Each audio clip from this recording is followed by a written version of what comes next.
ચાલો સ્ટુડન્ટ્સ, બે સમ પૂરા કર્યા. ત્રીજો સમ, થર્ડ સમ છે એ ટીવાય બીકોમ ઇંગ્લિશની અંદર પૂછાયેલો છે. ટીવાય બીકોમ યર સિસ્ટમ આપણે જે હતી, ટીવાય બીકોમ યર સિસ્ટમની અંદર પૂછાયેલો છે અને યર ઓક્ટોબર 2016 ટીવાયમાં યર સિસ્ટમની અંદર પૂછાયેલો સમ છે. એમાં સમમાં તમને આપેલું છે ધ અર્નિંગ પર share of Virat company limited is 10 rupees, company pays 6 rupees dividend, capitalization rate is 10%. If company earns 8%, 10%, 12%, 14%, 16%, 18% and 20% on its investment, find out the market value of share as per Walter model. આની અંદર જો બધું આવી ગયું, dividend pay out ratio આવી ગયો, earning પર share આવી ગયું, ઇન્ટરનલ રેટ ઓફ રિટર્ન આવી ગયું અને કેપિટલાઇઝેશન રેટ આવી ગયું. અહીંયા આગળ તમને આરની વેલ્યુ છે, internal rate of return, a multiple આપેલા છે. એટલે હવે પહેલો option, if R is equal to 8%, then P is equal to dividend 6 rupees તમને આપી દીધેલું છે, અર્નિંગ પર share 10 rupees minus 6 rupees dividend 0.08, 0.10 divide by 0.10. એટલે અહીંયા 6 plus 10 minus 6 એટલે 4, 0.08 divide by 0.10 એટલે 0.8 upon 0.10. 6 plus 0.8 into 4 કરો એટલે 3.2 upon 0.10 એટલે 9.2 upon 10 એટલે 92 રૂપીસ તમારી માર્કેટ વેલ્યુ ઓફ શેર 8% જો આર હોય તો થાય. Second option, second alternate, if R is equal to 10%, R is equal to 10% હોય તો સેકન્ડમાં P is equal to બાકીની વેલ્યુ એઝ ઇટ ઇઝ રહેશે 6 plus 10 minus 6 0.0 0.10 divide by 0.10 upon 0.10.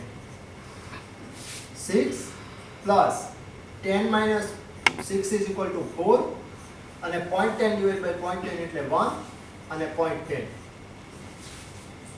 6 plus 4 એટલે 10 divide by 0.10 એટલે ત્યાં આગળ 100 રૂપીસ તમારી માર્કેટ વેલ્યુ ઓફ શેર આવી. બે ઓપ્શન તમારા કમ્પ્લીટ થઈ ગયા.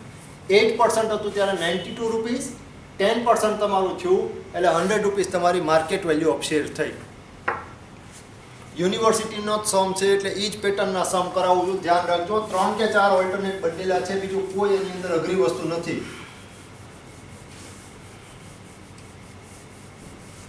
નાઉ third option, C, if rate of return is 12%. 12% હોય તો dividend 6 rupees as it is, 10 minus 4, 0.12 divided by 0.10 upon K is equal to 0.10.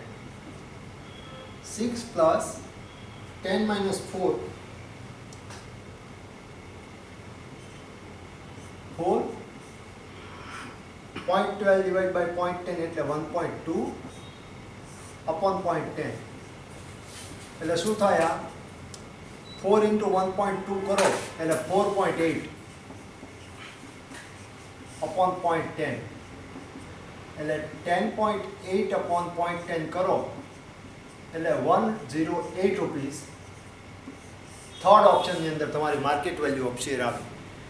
Market value of share જો આ 2% થી ઇન્ક્રીઝ થાય છે. પહેલામાં 8% એ 92 રૂપીસ હતી, બીજામાં 10% થયા ત્યારે 100 રૂપીસ થઈ અને ત્રીજામાં 12% થયા ત્યારે 108 રૂપીસ થઈ.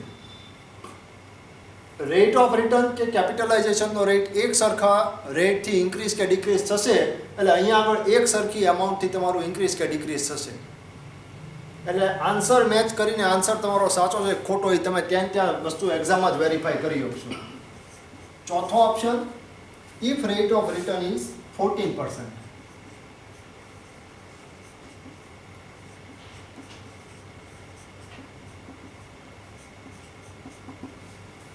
14% હોય તો 6 plus 10 minus 6 rupees, 0.14 upon 0.10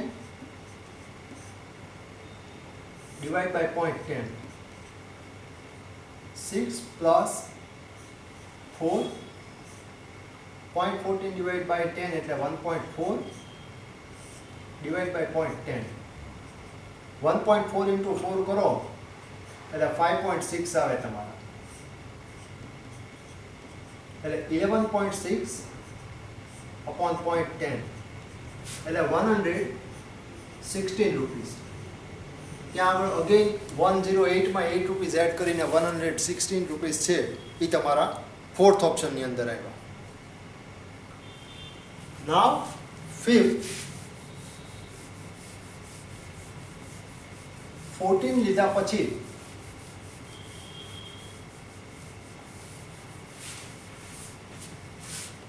if rate of return is 16%.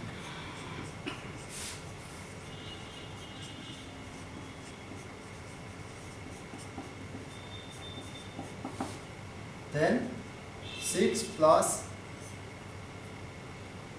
10 minus 6, 0.16, 0.10 upon 0.10. 6 plus 4, 0.16 divided by 0.10 એટલે 1.6 upon 0.10. 1.6 into 4 એટલે 6 plus 6.4 upon 0.10 એટલે 124 રૂપીસ. તમારા 16% ઇન્ટરનલ રેટ ઓફ રિટર્ન હોય ત્યારે 124 રૂપીસ તમારો આન્સર આવ્યો.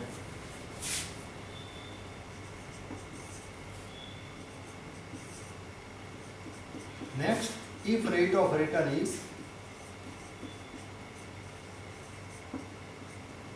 18%. 18% હોય તો બાકીનો રેટ એઝ ઇટ ઇઝ બધામાં રાખવાનો છે એટલે 10 minus 6, 0.16 ની જગ્યાએ 0.18, 0.10 divide by 0.10 એટલે 6 plus 4, 1.8, 0.10. 1.8 into 4 करो એટલે 6 plus 7.2 divide by 0.10 એટલે 13.2 divide by 0.10 એટલે 132 રૂપીસ. 6 ઓપ્શન તમારો, છઠ્ઠો ઓપ્શન. અને છેલ્લો ઓપ્શન હવે સાતમો,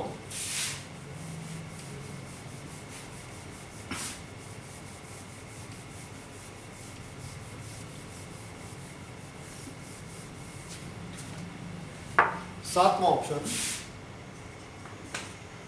if rate of return is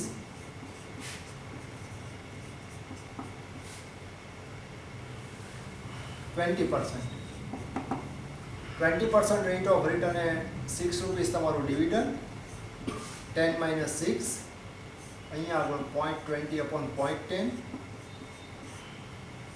divide by 0.10 એટલે 6 plus 4, 0.20 divide by 0.10 करो એટલે 2 upon 0.10. 6 plus 8 upon 0.10.